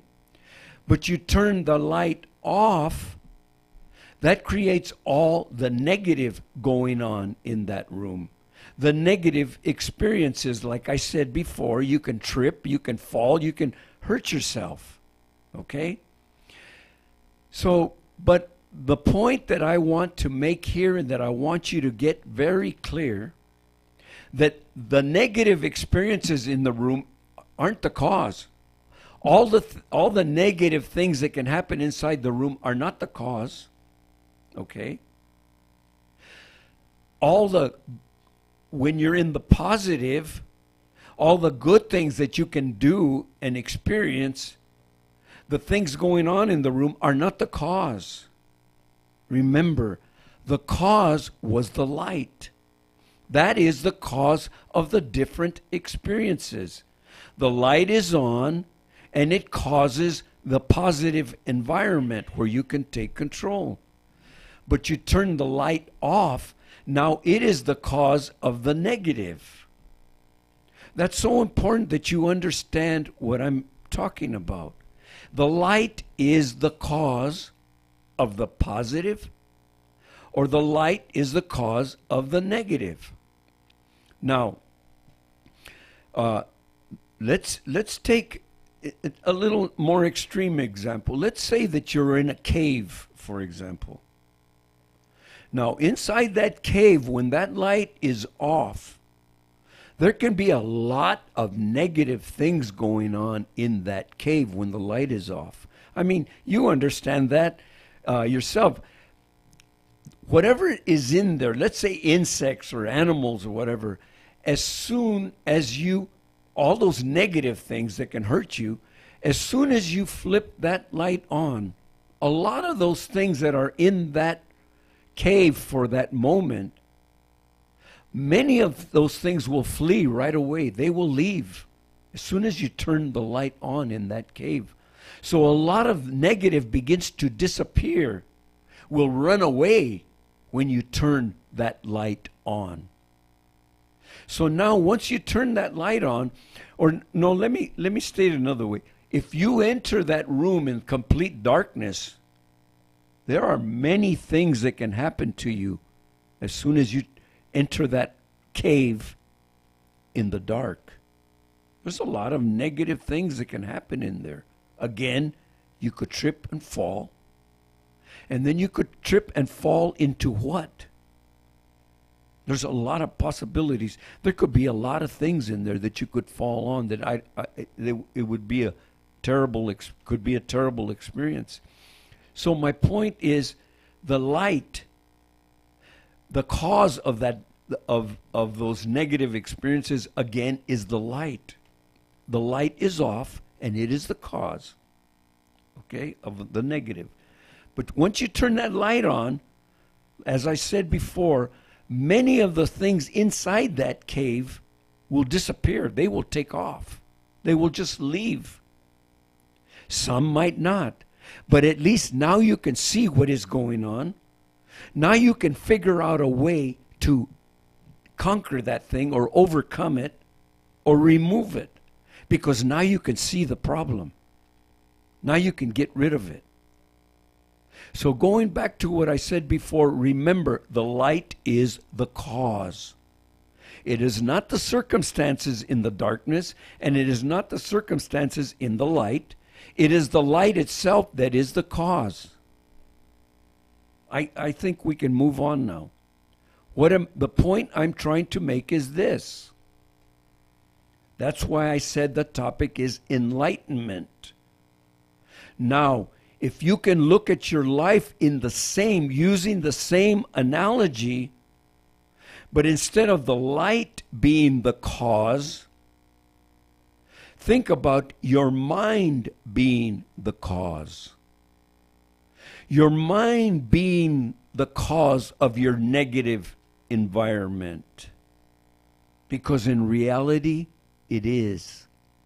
It is your thoughts, your negative thoughts, that create the negative environment. In other words, remove the light from your world and having you living in the darkness of problems, of negative situations, of worry, of stress, of anxiety.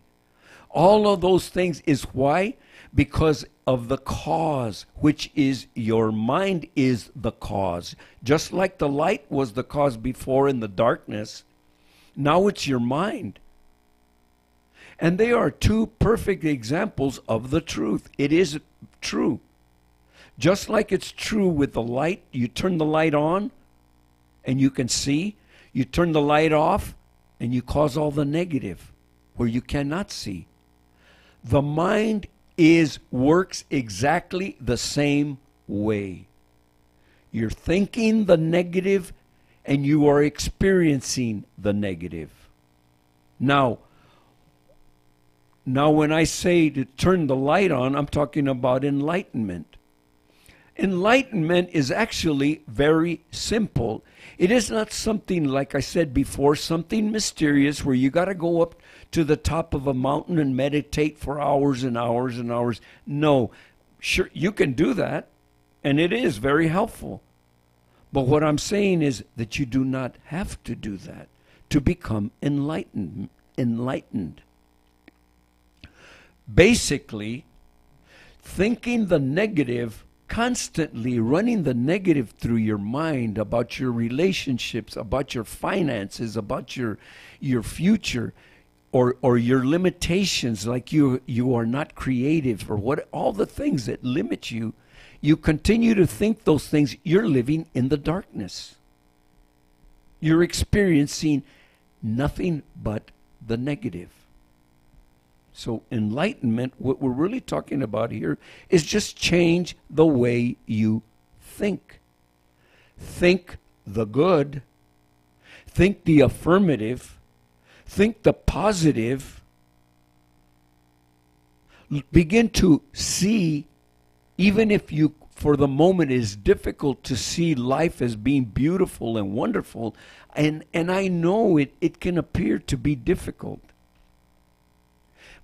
But if you attempt it and you get serious with getting up in the morning and thinking about this day as a brand new good day where you are going to experience great things, if you begin to think that way and be grateful at the moment for where you are now, and that doesn't matter where you are, just be grateful to be alive, period.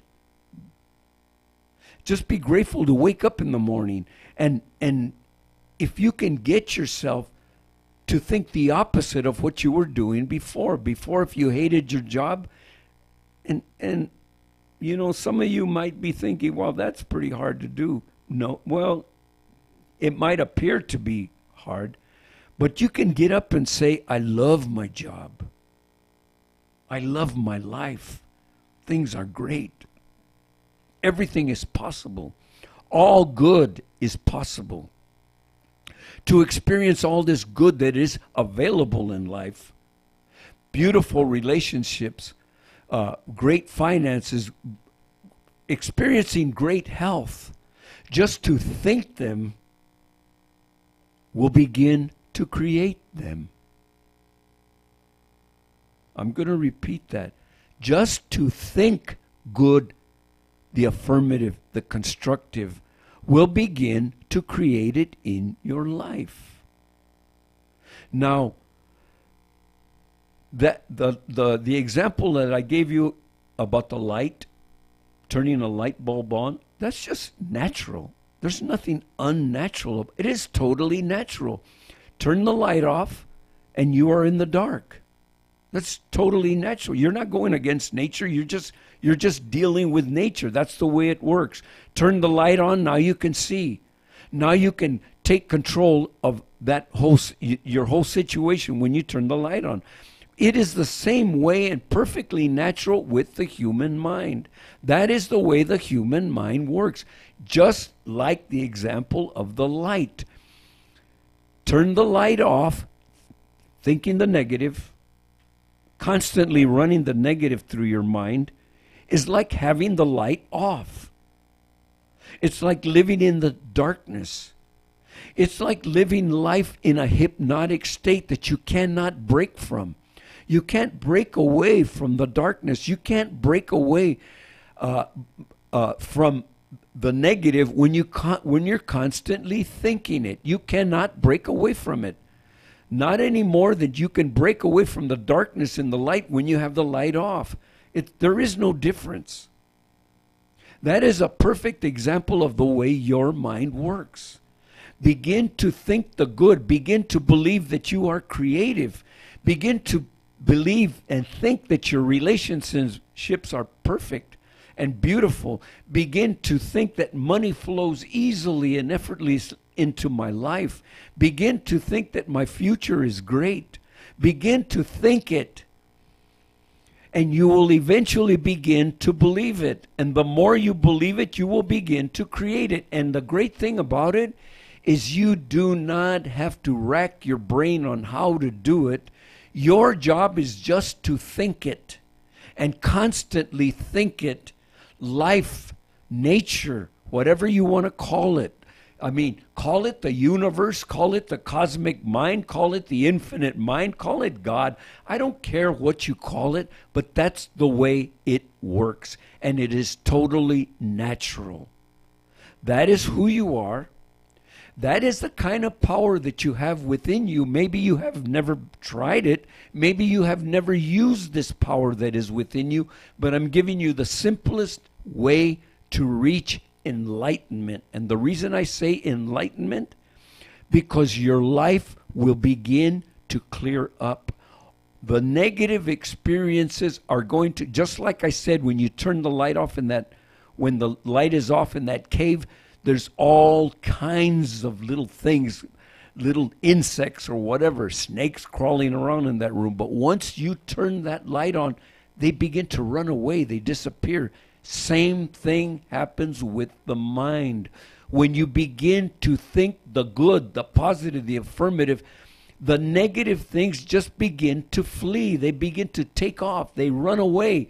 They begin to run away like if you flip a light on with cockroaches. You have seen them, cockroaches. Turn the light on, flip the light on, and those things just take off. That's what we're talking about here. The negative just begins to flee you. And now your mind begins to open. You can see clearly now. You begin to see life as it truly is. And life will get 1,000 times better if you take this seriously and practice it every single day. Do not forget it. Remember this. I just gave you the simplest path to enlightenment, to waking up to this life and begin to experience all the good that you want. Don't go away. We'll be right back. We're going to take a short break and we're going to have a discussion on this topic. And I want to remind you, you're listening to KCAA 1050 AM, 102.3 FM, and 106.5 FM here on the Truth Only Show. You can find us at trutholyshow.com and tell a friend.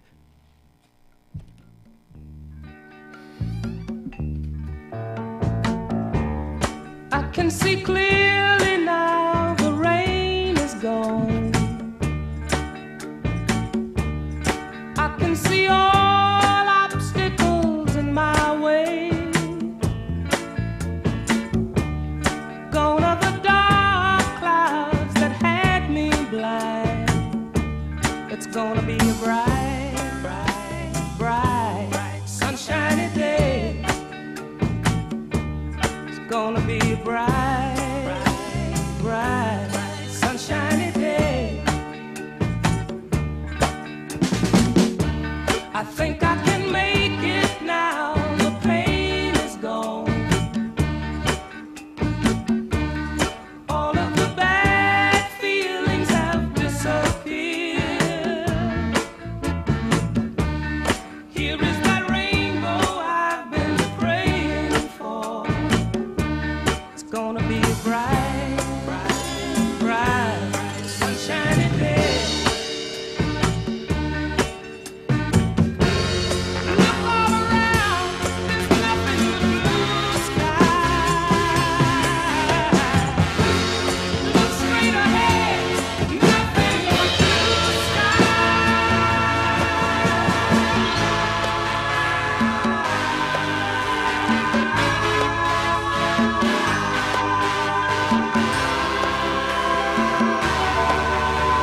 All right, everyone, welcome back to the Truth Only Show. That song is called I Can See Clearly Now by Johnny Nash. That was a good song choice. Fits in exactly with what we're talking about. So we're talking about enlightenment, and let's talk about let's discuss the historical context for enlightenment. Where does that word come from? Where, what most people think of, and then we'll get into what we're talking about today. Okay. So here's just the dictionary definition here. It says the action of enlightenment, the action of enlightening, or the state of being enlightened. The action or state of attaining or having attained spiritual knowledge or insight. In particular, in Buddhism, that awareness which frees a person from the cycle of rebirth. So half of that is pretty much exactly what we're talking about. Having attained some sort of spiritual knowledge. Well, yes, that what applies. But I know in Buddhism they do that awareness which frees a person from the cycle of rebirth. Because I know I've studied Buddhism in college, and I know that Buddhism is, they believe that you're reborn, right? Yeah. And that the only way to end that cycle of being reborn is to attain enlightenment, and then you would move on to nirvana, right? And so that's where I think that's probably where maybe the word first started. But I know when I was studying that, the enlightenment part of it, I mean, maybe it was just that I didn't fully grasp it, but it was always a kind of a nebulous thing that nobody could, they didn't really describe exactly what was it that you were getting, you know what I mean? Okay. Nobody ever really, they didn't just say, it was a very abstract concept to be enlightened. That's what I think, that's why I decided to do the show on enlightenment. Just to clarify, make it more simple, practical, right? And when you said reborn, okay, when they say claim reborn, yeah, okay, that's how the Buddhist word it, right? They say to be reborn, right? Yeah. Well, that exists in the teachings also of Jesus. Okay, there's no difference. So for all of you out there, whichever one you want, whichever one makes more sense to you, let me give you a simple explanation.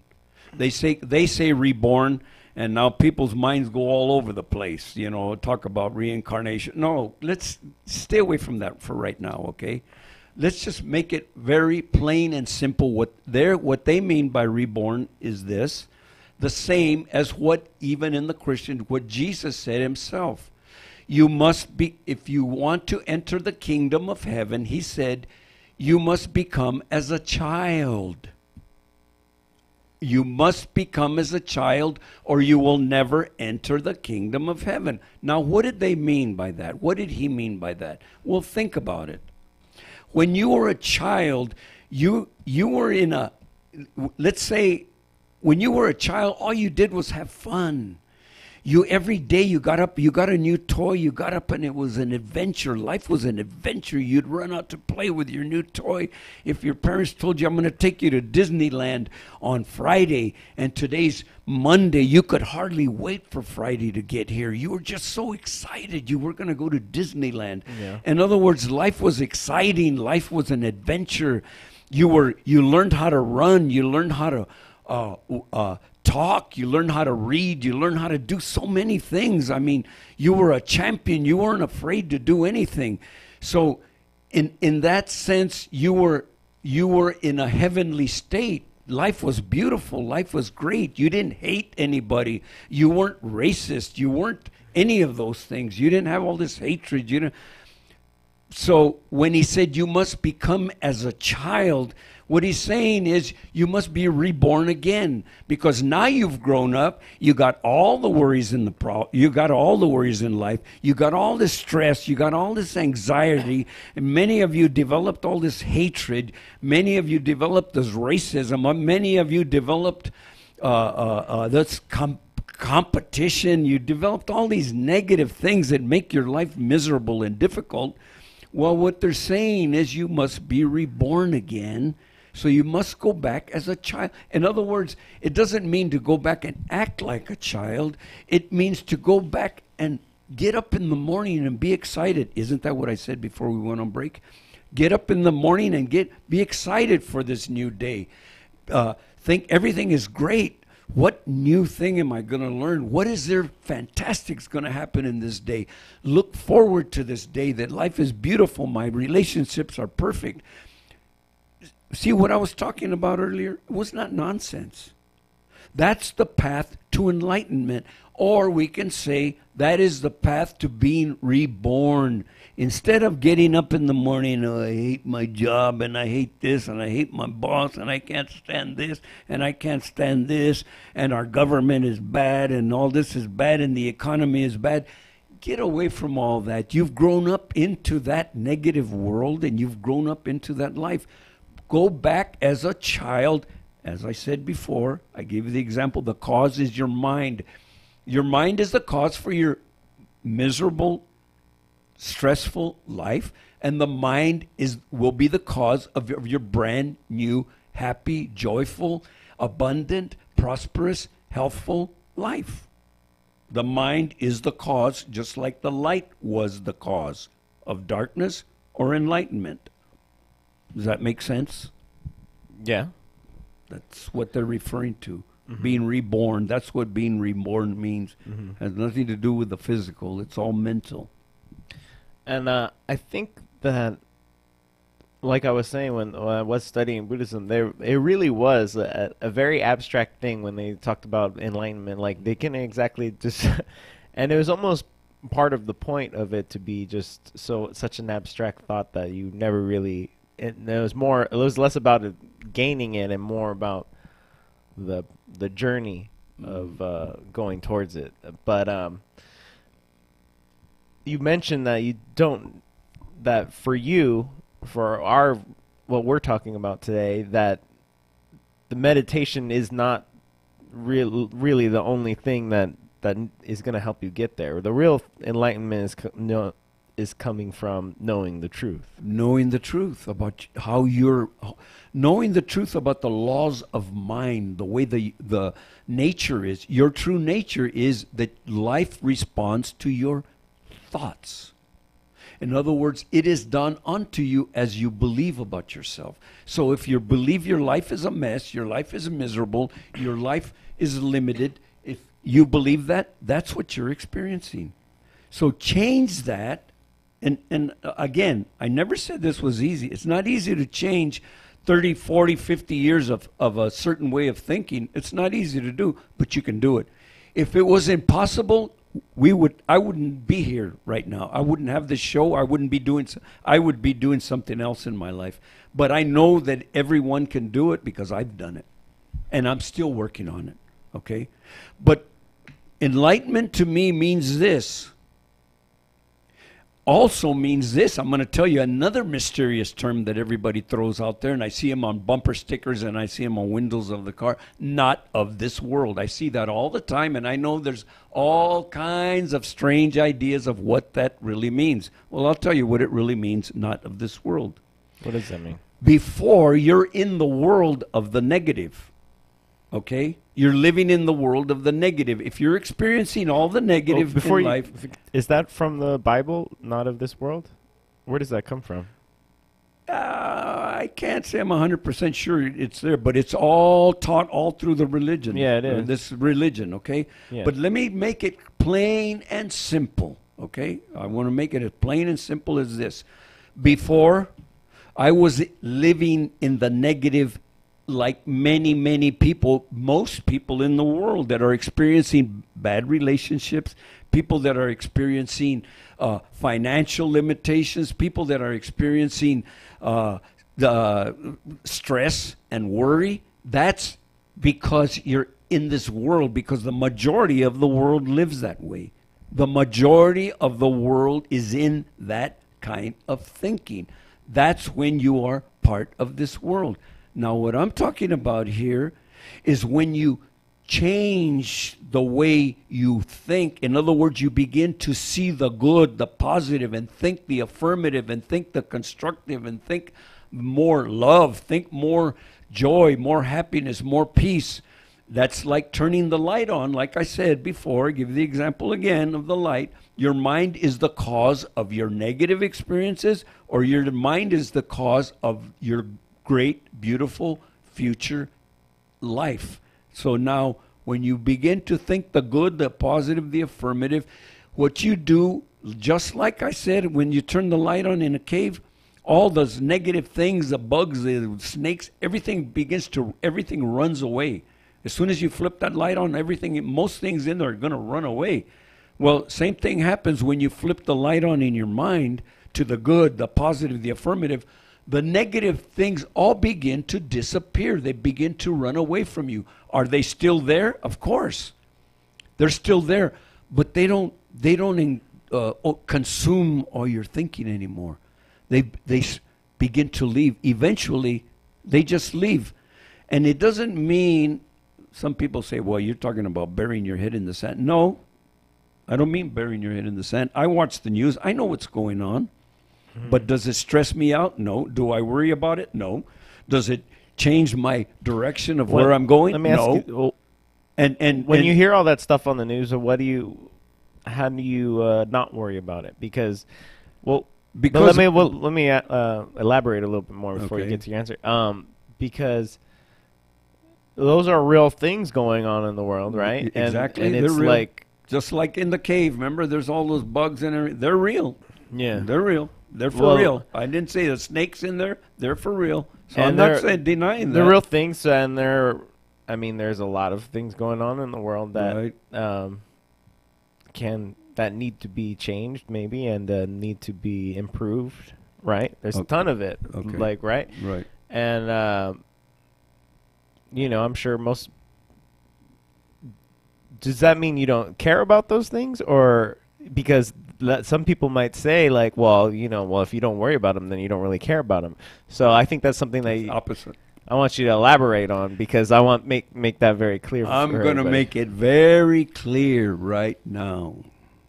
Why do you think this show exists? We are doing our part to bring about change in this world. We are trying to wake people up to the truth. And the only thing that will set people free is the truth. So am I just ignoring it? Or are we doing something about it? Or am I going to join in and just be part of the problem? Which is better, do you think? You tell me, which is better? Should I join in and become part of the problem? Should I get there and start fighting everything and fighting everybody? And I think you have seen now, when you get out and you fight, here, let me give you an example. I do not like to get into politics, but sometimes maybe I have. You do sometimes like to. A little bit. Sometimes I have to. There's people out right now fighting this president, fighting the government that we have right now. They're fighting and fighting and fighting it, right? Yes. Okay. Think about it. The more you fight, it seems to be getting worse. It seems to continue to escalate. So that now you fight it more and it escalates more.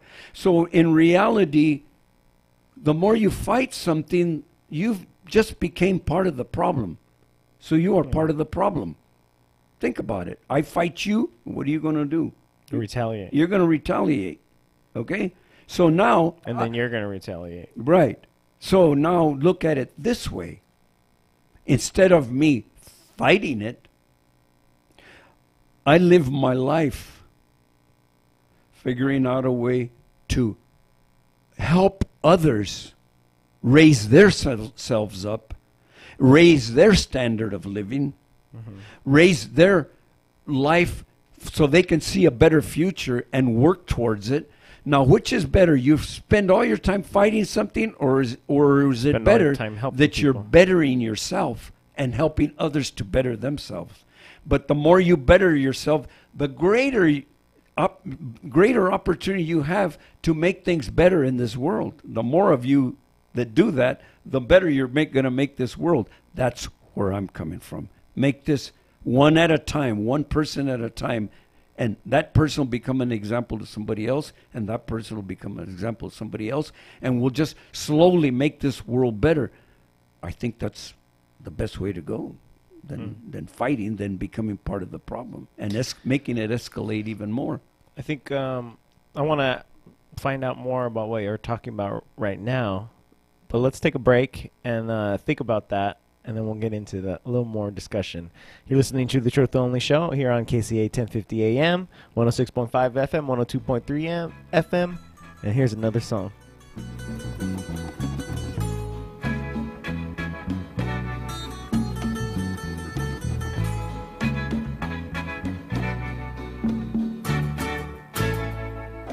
Look over yonder. What do you see? The sun is rising, most definitely. A new day's coming. Ooh, people are changing. Ain't it beautiful? Ooh, crystal blue persuasion.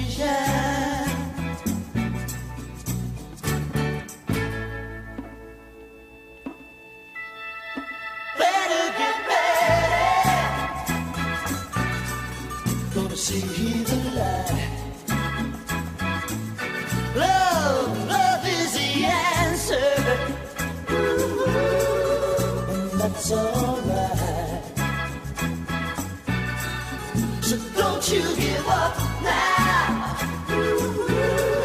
So easy to find. Just look to your soul. Look to your soul. And open your mind.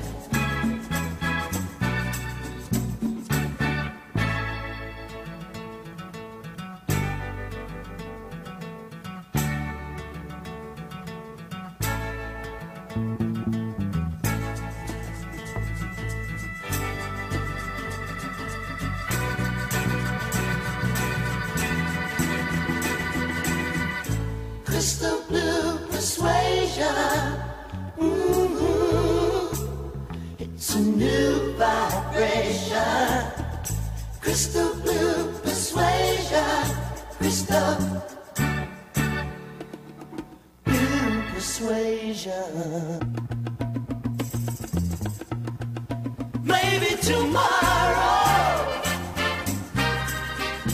when he looks down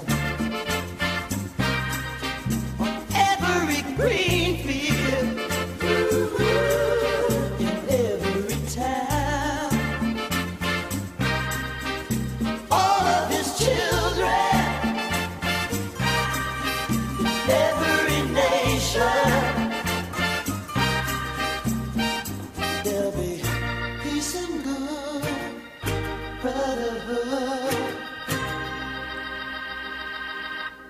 Crystal blue persuasion. Yeah.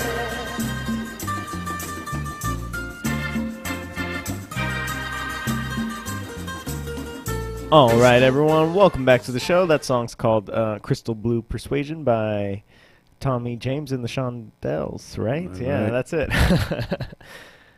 We're here talking about enlightenment. And before we went to break, we were talking about it. So it's not a matter of that you don't care about those issues that are going on. You do care. I'm doing everything my part to fix this world, to make this a better world. I'm doing my part.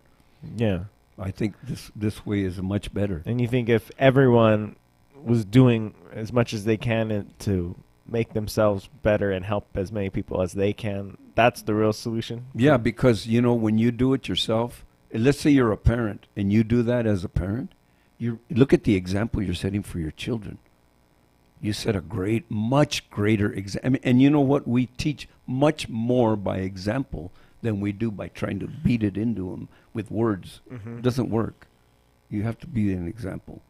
So that is the best way to be a parent, as far as I'm concerned, by an example. So when you do hear those things on the news, you don't worry about them. No. Why don't you worry about them? Because I mean, some of these things could affect you. I'm affected very little by them, and I notice the more I break away from the thinking of the negative, the more I break away, the freer I become. The clearer I can see my life, the clearer I can see my path forward. Everything clears up. Now you can see, you can do everything you want, wherever direction you want to go with your future, and continue on that way. Because after that, there's nothing that can stop you anymore. You become unstoppable. That's what happens to you through this path that we're trying to give the people.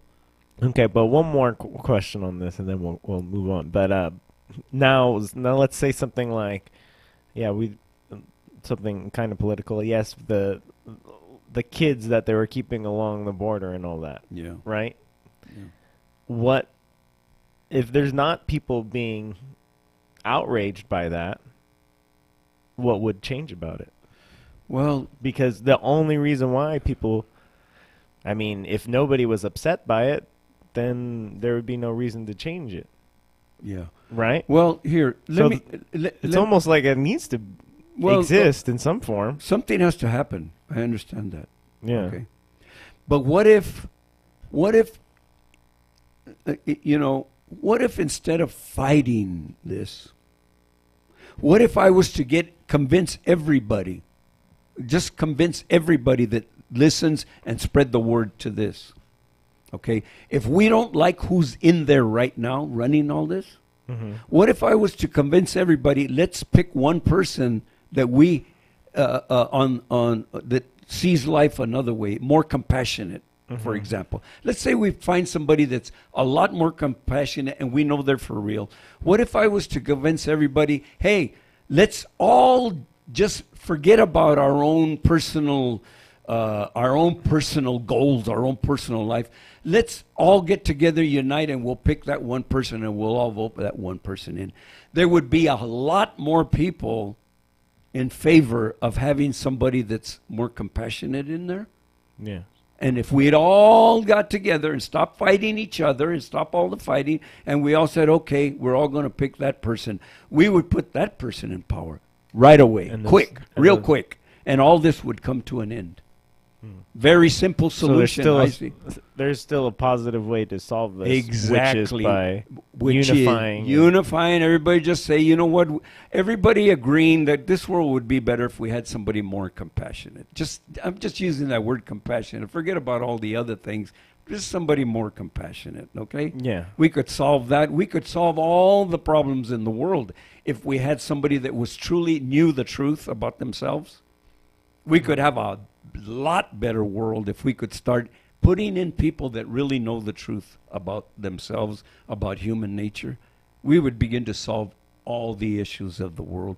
We would begin to end wars. We would begin to end hatred. We would begin to end that. But as long as we keep fighting and fighting and fighting and being divided and being divided all up and all of this, we're going to continue on the same way the world has always been. Always have drug problems, always have wars, always have hatred. We've always had all these things going, murders, rapes, and all that.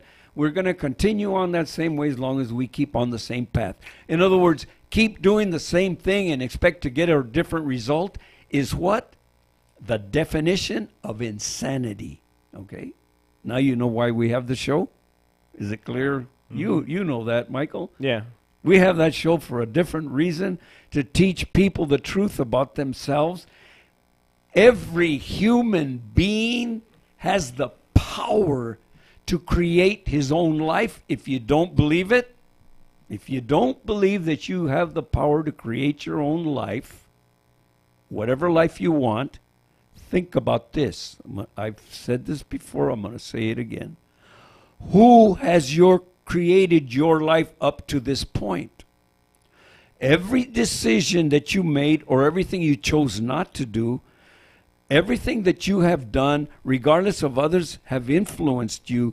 The final decision of where you are right now was you made it. You made that decision, everyone.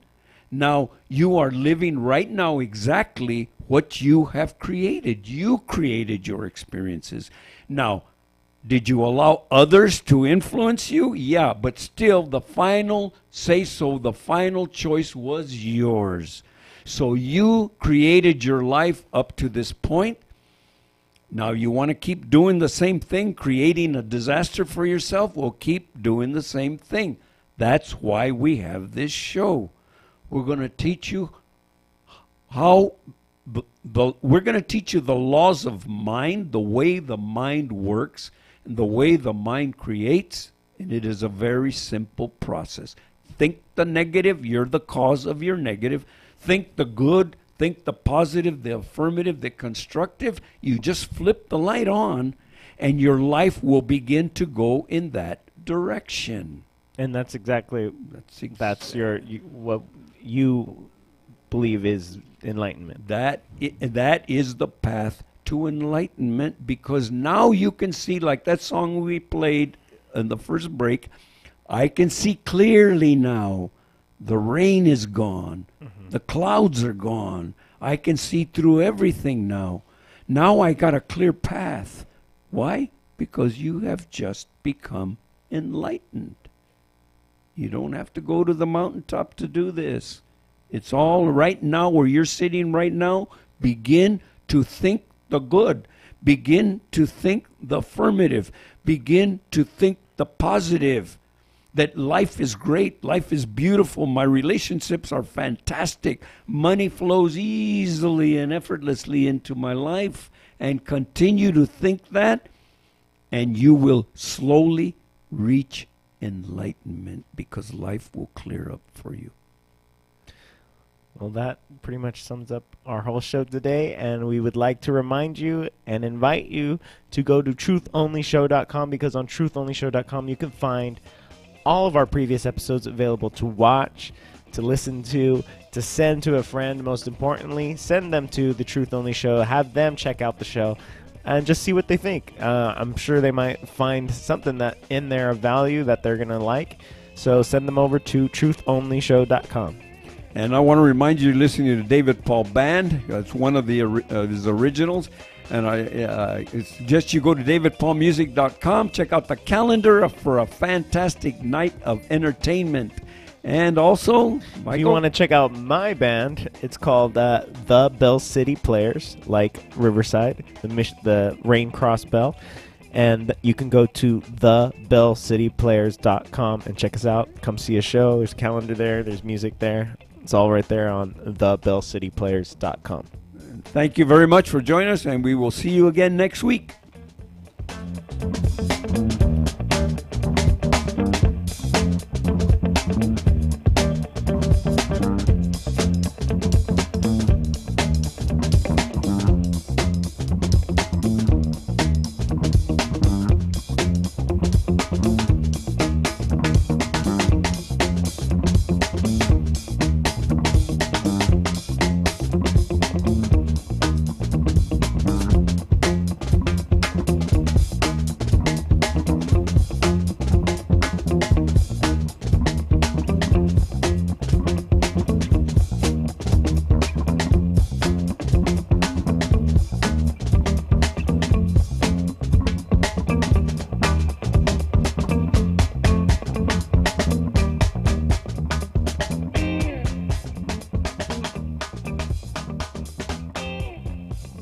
KCAA Loma Linda, 1050 AM, 106.5 FM, and now 102.3 FM. Your NBC Sports Radio update starts now. Trying to avoid the sweep. I'm Jeff Biggs, and with baseball set to hit the official halfway point of the